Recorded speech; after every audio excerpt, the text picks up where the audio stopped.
연일 계속되는 무더위에 하나님께서 여러분의 안전과 건강을 지켜주시고 무엇보다도 마음의 평강을 지켜주시기를 바랍니다. 주변에 계신 분들과 이렇게 인사하겠습니다. 작은 말 한마디가 생명을 살립니다. 한 번 더 인사하겠습니다. 사소한 순종이 구원을 일으킵니다. 정말 그렇다고 생각하십니까? 2025년 하반기를 시작하며 우리는 지나온 삶을 되돌아보게 됩니다. 지나온 시간 속에 많은 만남과 사건이 있었습니다. 기쁨의 순간도 있었고 예상치 못한 위기의 순간도 있었습니다. 고비마다 갈림길마다 분명 하나님의 손길이 있었습니다. 하지만 우리는 그 사실을 자주 잊어버리곤 합니다. 왜냐하면 하나님께서 일하신 대부분의 순간은 너무도 평범하고 작게 느껴지기 때문입니다. 너무 사소해서, 너무 일상적이어서 기억이 흐릿할 수 있습니다.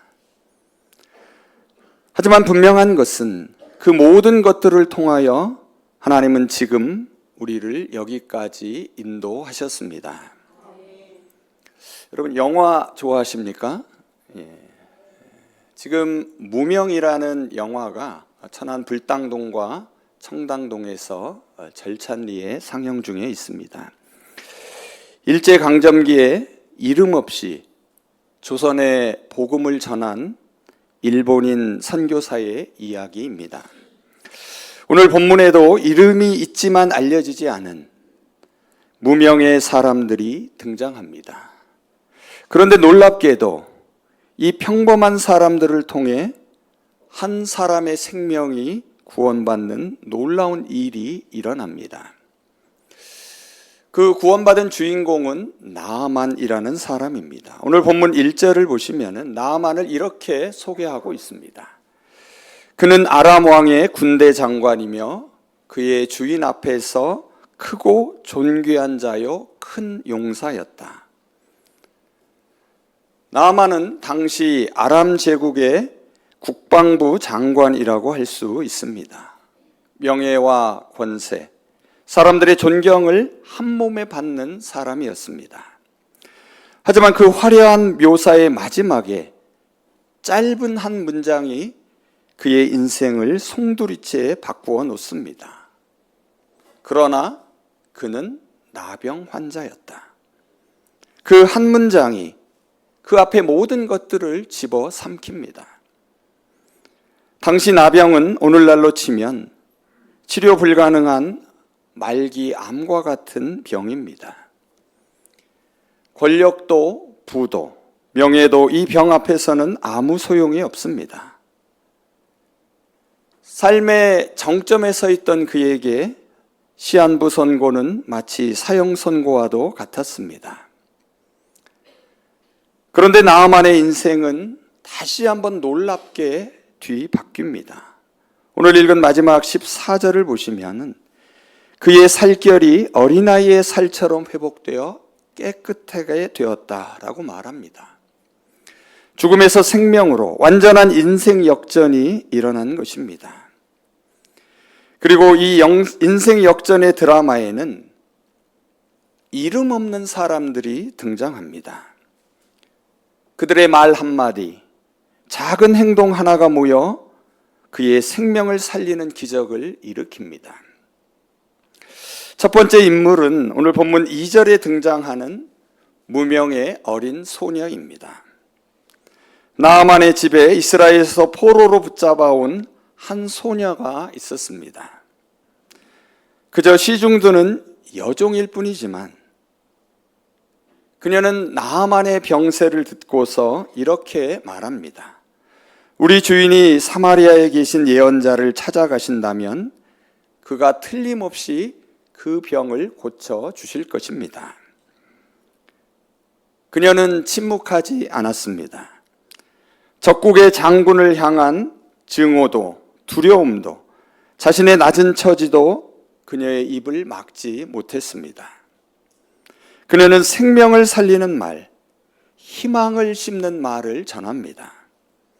그리고 놀랍게도 이 한마디가 나아만의 마음을 움직였습니다. 그는 이방인 여종이 한 말을 아람 왕에게 그대로 보고합니다. 그리고 아람 왕은 이스라엘 왕에게 줄 선물과 함께 나아만에게 친서를 써주어 가지고 가게 합니다. 이름 없는 어린 여종의 말 한마디가 나아만의 마음을 움직였고 마침내 아람 왕의 마음을 움직였습니다. 두 번째 인물은 8절에 나오는 하나님의 사람 엘리사의 종입니다.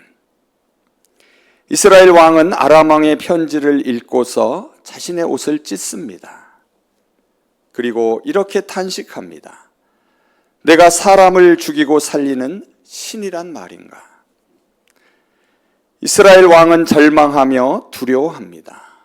그리고 나아만의 기대는 한순간에 무너집니다. 바로 그때의 두 번째 인물이 등장합니다.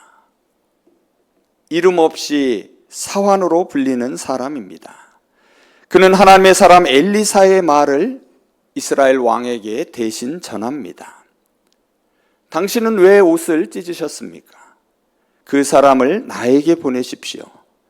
이스라엘에 예언자가 있다는 것을 내가 알게 하겠습니다. 그리고 나아만은 엘리사의 집으로 향합니다. 그의 마음속엔 기대가 가득합니다. 직접 나와 안수해주고 여호와의 이름을 외치며 극적으로 병을 치료할 줄 알았습니다. 하지만 엘리사는 나오지 않았습니다.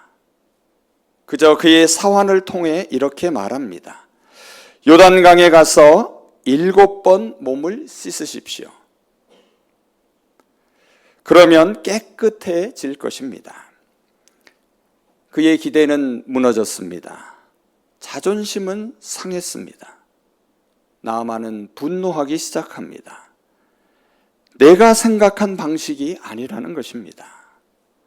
우리 다메섹에도 더 깨끗한 강이 있는데 왜 하필이면 이 더러운 요단강이란 말인가?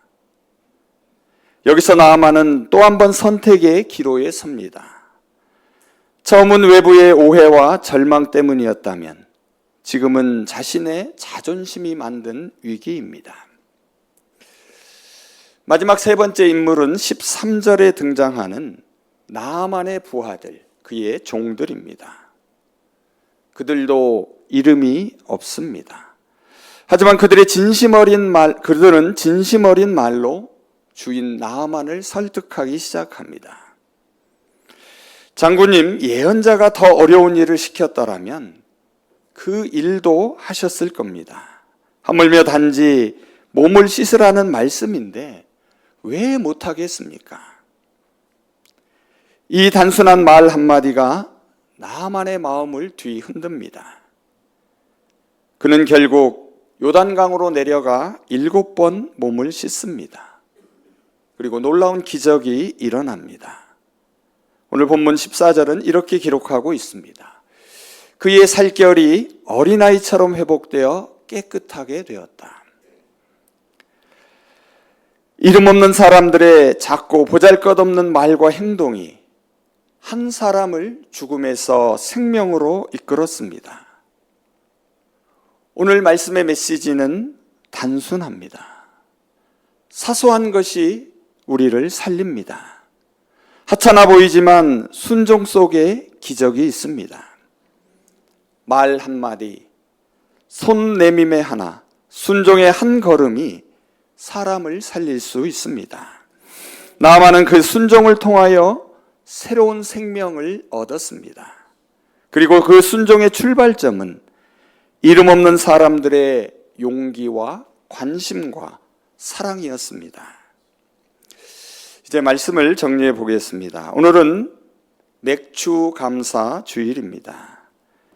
2025년의 절반이 지났습니다. 아직 6개월의 시간이 우리 앞에 놓여 있습니다. 이 남은 시간 속에서도 하나님의 구원 이야기가 저와 여러분의 삶에서 계속되기를 원합니다. 오늘 우리가 살핀 나만의 이야기는 영웅담이 아닙니다. 이름 없이 사라진 평범한 사람들이 이루어낸 하나님의 구원 이야기입니다. 사소한 말 한마디, 작은 행동이 누군가의 생명을 살려냈습니다. 세 가지를 기억하기를 원합니다. 첫째, 구원은 위기에서 시작됩니다. 나아만은 절망 가운데서도 구원의 소식을 듣습니다. 저와 여러분의 삶에도 위기와 고비가 있지만 하나님은 그때에도 구원의 길을 여십니다. 둘째, 하나님은 이름 없는 사람들을 사용하십니다. 어린 소녀, 엘리사의 종, 나아만의 부하들처럼 작고 보잘것없어 보이는 이들을 통하여 일하십니다. 마지막 셋째, 그들은 하나님의 말씀을 전하게 됩니다. 말씀을 품은 평범한 사람들이 바로 하나님의 구원의 통로가 되었습니다. 사랑하는 여러분, 지금까지 여러분의 삶에도 누군가의 기도와 관심, 그리고 작은 말 한마디가 있었을 것입니다.